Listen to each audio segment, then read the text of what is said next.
सावरकर जी के सम्मान में यात्रा निकालने लायक हम लोग इतने बड़े नहीं हैं, किंतु उनके बारे में जब उन पर कोई आघात कर रहा है, ये देश की आस्था पर आघात कर रहा है, देश के स्वतंत्र सेनानियों के सम्मान पे कोई आघात कर रहा है, तो उसका विरोध करना बहुत ज़रूरी है, उनको जगह दिखानी बहुत ज़रूरी है। और उसी वजह से आज शिवसेना दिंडोशी विधानसभा और भारतीय जनता पार्टी दिंडोशी विधानसभा की ओर से उनकी गौरव यात्रा हम निकाल रहे हैं, जिसमें हम लोग बड़ी संख्या में सब शामिल हो रहे हैं और हम उन्हें सपोर्ट कर रहे हैं, उनकी विचारधारा को सपोर्ट कर रहे हैं। राहुल गांधी जी हमेशा कहते हैं कि मैं माफ़ी नहीं मांगूंगा, मैं सावरकर नहीं हूँ। उन्होंने सावरकर जी का साहित्य पढ़ा ही नहीं है। आज हमारे देश के कई सारे युवा होंगे जिन्होंने गांधी जी को देखा ही नहीं है, किंतु वो गांधी जी के बारे में जानते हैं, उनका सम्मान करते हैं। उसी तरह से राहुल जी को भी स्वतंत्र वीर सावरकर जी का साहित्य पढ़ना चाहिए।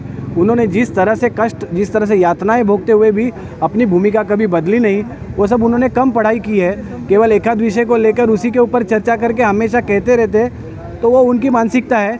पर हम स्वतंत्र वीर सावरकर जी के साथ में हैं, देश का युवा उनके साथ में है, देश की महिलाएं उनके साथ में है, सारा समाज उनके साथ में है। साहब की जैसा कि आप जानते हैं कि सम्माननीय उद्धव ठाकरे साहब और शरद पवार साहब दोनों ने उनसे अलग एक प्रकार से पल्ला झाड़ लिया है। उन्होंने ये कहा है कि हम सावरकर के इस स्टैंड से मैं बाहर हूँ, मैं सावरकर का समर्थन करता। इस पे आप क्या कुछ कहना चाहते हैं सर? देखिए, एक ही घर में रहना, एक को कहना तू गोली मार, एक को कहना तू फूल बांट, ये महाविकास आघाड़ी की जो रणनीति है, इसको जनता भली बातें जानती है।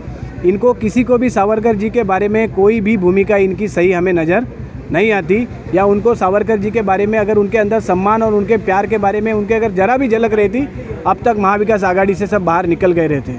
ये केवल जनता के आंखों में धूल फंसाने का काम, हम ऐसा कहेंगे आप वैसे कहो, ये केवल महाविकास आघाड़ी के नेतृत्व से चल रहा है। भरकर साहब, ये यात्रा शोभा गौरव यात्रा कहाँ से कहाँ तक निकाली जाएगी और उसका क्या संदेश देना चाहते हैं? कितने लोग शामिल होंगे? हजारों की संख्या में लोग इसमें सम्मिलित हो रहे हैं। आपके सामने सारी बातें हैं। कम से कम नहीं 500 मोटरसाइकिल्स लेकर यहाँ के युवा इसमें सम्मिलित हो रहे हैं, महिलाएं सम्मिलित हुई है। और इसके अंदर संदेश केवल एक ही देना है कि हम सब देश के स्वतंत्र सेनानियों के साथ में हैं, स्वतंत्र वीर सावरकर जी के साथ में। महाविकास आघाड़ी में गठबंधन में उद्धव गुट के शिवसेना के संजय राउत का एक बयान आया था कि स्वतंत्र सावरकर का जो अपमान करेगा हम भी नहीं सहेंगे। इस पर क्या कहना चाहिए? देखिए, महाविकास आघाड़ी में रहते हुए आप साथ में हो, इसी में आप सावरकर जी के बारे में आपकी भूमिका क्या है लोगों को समझ में आती है। अगर आपको सावरकर जी के सम्मान में कुछ करना रहता तो आप महाविकास आघाड़ी से बाहर निकल गए रहते। आज साथ में बैठकर कांग्रेस के आप बिल्कुल ये नहीं कह सकते कि हम सावरकर जी के साथ में हैं।